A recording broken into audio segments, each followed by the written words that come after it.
Well, I'll be darned.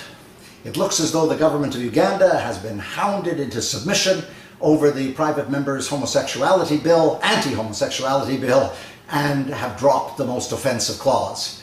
The death penalty to be applied to HIV-positive gay men has been dropped. Indeed, the death penalty has been dropped entirely.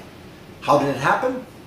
Well, the Americans went after President Museveni personally, and the Swedes said they would cancel development aid next year, and an extraordinarily brave band of gay and lesbian and bisexual and transgender activists in Uganda itself, supported by a very courageous professor at the law school, a woman named Sylvia Tamale, they came together and they hounded the government relentlessly day and night.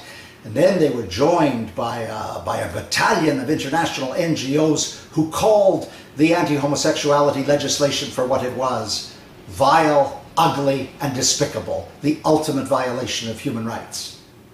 And then out of the blue, there joined the pact a group of 5 US congressmen who wrote to President Museveni and asked him to withdraw the legislation. What distinguishes this group is that they're all part of the religious right. And even for them, in the religious right of the United States, they found the bill too offensive to be tolerated. But here's the irony.